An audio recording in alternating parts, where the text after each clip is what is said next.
صاحب یہ عمرہ اور حج جس وقت ہم یہ کہتے ہیں کہ اللہ تعالیٰ نے اپنے مابت کے ساتھ دو عبادات خاص کی ہوئی ہیں، جب ہم عام طور پہ پڑھتے ہیں مذہبی لٹریچر کو کہ ان دو عبادات میں سے بالخصوص حج کا، اور ذی الحجہ کی چونکہ ابتدا ہے، حج آنے والا ہے، اس کا مقصد کیا ہے؟ تو ایک تصور جو بہت تفصیل سے کتابوں میں ملتا ہے وہ یہ کہ حج دراصل مسلمانوں کی سیاسی اجتماعیت، ان کی شوکت، ان کے اتحاد اور ان کو قریب لانے کے لیے عالمی سطح پر ایک فروغ کا اجتماع بنا دیا گیا ہے۔ میں پہلا سوال جو حج سے متعلق آپ سے پوچھنا چاہتا ہوں وہ یہ کہ ہم مناسک کے اندر جا کر تفصیلات میں دیکھیں گے اس کو، حج بنیادی طور پر ہے کیا؟ حج نظر کی تمثیل ہے۔ ہم اللہ تعالیٰ کے حضور میں نظر پیش کرنے کے لیے جاتے ہیں۔ اس دنیا میں کیا کشمکش برپا ہے، قرآن مجید نے اس کو بڑی تفصیل کے ساتھ بیان کیا ہے۔ ہمارے ہاں بہت سی چیزیں ایسی ہیں کہ ہم ظاہر کو دیکھتے ہیں اور اس میں ایک رائے قائم کر لیتے ہیں، پھر دنیوی احساس کا اتنا زیادہ غلبہ ہے کہ نماز پر بھی گفتگو کرتے ہوئے یہ سوچ رہے ہوں گے کہ اگر اس میں کہیں ہمارے گنٹھیے کا علاج ہو جائے تو پھر کیا کہنے ہیں۔ اللہ تعالیٰ کے ساتھ تعلق، اللہ کی معرفت، اس کے نتیجے کے طور پر اس کی یاد، اپنے پورے وجود کو اس سے متعلق کرنا، یہ ہمارے یہاں ثانوی چیز بن چکی ہے۔ بلکہ بسا اوقات ایسا ہوتا ہے کہ لوگ عبادات کو استخفاف اور استہزاء کا نشانہ بنا لیتے ہیں، یعنی وہ یہ سمجھتے ہیں یہ پوجا پاٹ کیا چیز ہے۔ یعنی اس کا مطلب یہ ہے کہ انسان کو انسان کی حیثیت سے سمجھا ہی نہیں گیا۔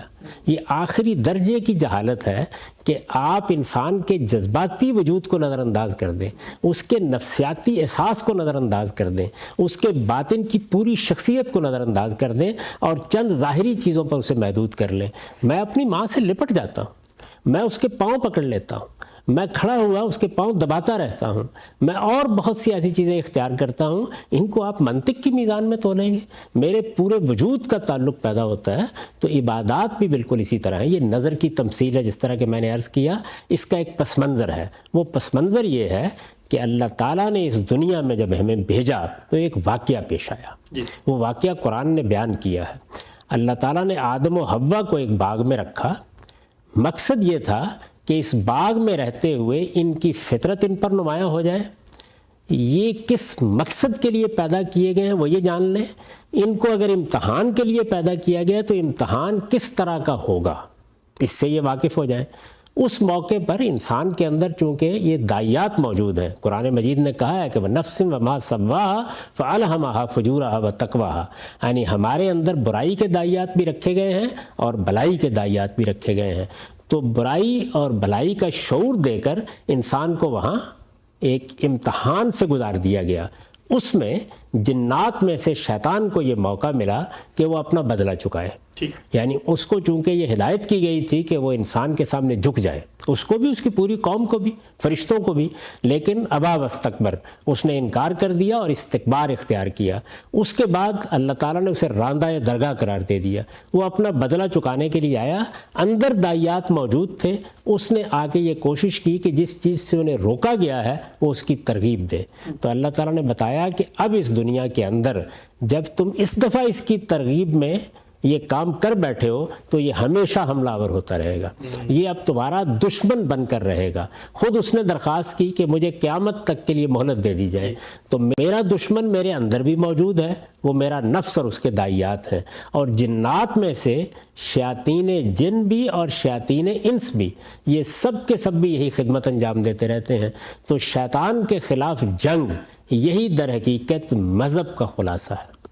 یعنی اس دنیا میں مجھے کیا کرنا ہے، مجھے یہ جاننا ہے کہ شیطان میرا دشمن ہے اور یہ میری طرف آئے گا، یہ اسی طریقے سے میرے اوپر حملہ آور ہوگا جیسے میرے ماں باپ پر حملہ آور ہوا تھا، ابو الآبا پر حملہ آور ہوا تھا، یہ اسی طرح حملہ آور ہو۔ سورہ اعراف میں پڑھیے تو اللہ تعالیٰ کہتے ہیں کہ یہ اسی طرح تمہارا لباس اتروائے گا، اسی طرح جنس کے داعیات کو برانگیختہ کرے گا، اسی طرح تمہیں گمراہ کرنے کی کوشش کرے گا۔ تمہارے اندر جو تقوی کا لباس ہے یہ اس کو اتروانے کی صحیح کرے گا، اور یہ چیز جو ہے اس چیز کو گویا ایک کشمکش میں ڈال دیا گیا ہے۔ اللہ تعالیٰ چاہتے تو اس کو وہی ختم کر دیتے، لیکن چونکہ انہوں نے انسان کو امتحان کے لیے بنایا ہے تو امتحان کے داعیات کے لیے یہ ضروری ہوا کہ وہ اس کشمکش سے گزرے۔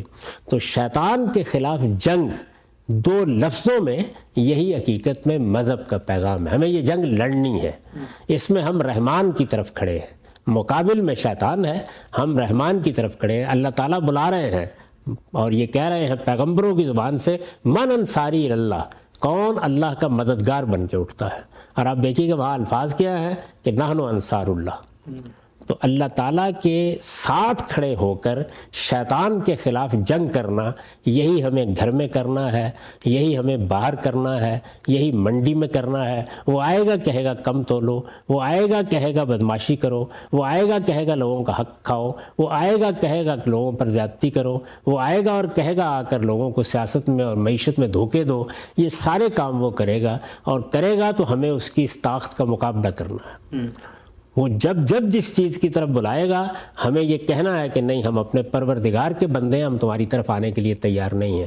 تو یہ کشمکش ہے, اس کو انسان کے ذہن میں زندہ کرنے کے لیے, تازہ کرنے کے لیے یہ حج اور عمرے کی عبادت لازم کی گئی ہے. حج کیا ہے؟ یہ شیطان کے خلاف کشمکش اور جنگ کی تمثیل ہے, اور اس میں بالآخر ہم جا کے اپنی جان کی نظر پیش کرتے ہیں.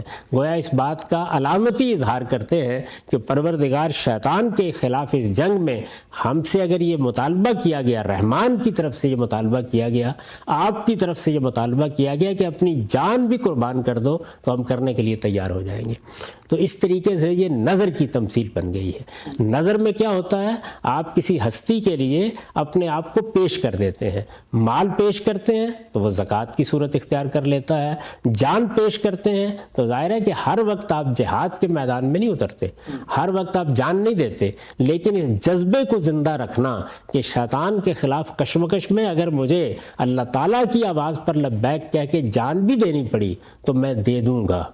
یہ کہا ہے نا ایک موقع کے اوپر صحابہ کرام کے لیے کہ ان اللہ اشتری من المؤمنین اموالہم وانفسہم بان لہم الجنہ, یعنی اللہ تعالیٰ نے تمہارے جان و مال جنت کے عوض خرید لیے ہیں. ایک طرف جنت ہے, اللہ کی آواز ہے, اللہ کی نعمتیں ہیں, اور دوسری جانب شیطان نے جو کشمکش برپا کر رکھی ہے وہ ہے. تو آپ کس کے ساتھ کھڑے ہیں؟ رحمان کے ساتھ کھڑے ہیں. اس چیز کو تازہ رکھنے کے لیے, زندہ رکھنے کے لیے, ذہن میں اور شعور میں زندہ رکھنے کے لیے آپ کو بار بار توجہ دلائی جاتی ہے, اور یہ توجہ دلانے کا عمل ہر انسان کی زندگی میں ایک ہدف بن جاتا ہے جب آپ حج کی عبادت اس پر فرض کرتے ہیں. یعنی اب مجھے اس کے لیے جانا ہے, اور وہاں جا کر یہ پوری تمثیل ہے. آپ جب پوچھیں گے تو میں آپ کو بتاؤں گا کیسے, کس خوبصورتی کے ساتھ ہم جنگ کرتے ہیں.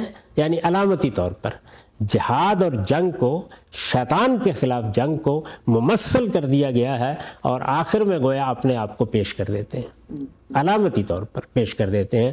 قربانی اصل میں اس کا منتہا کمال ہے.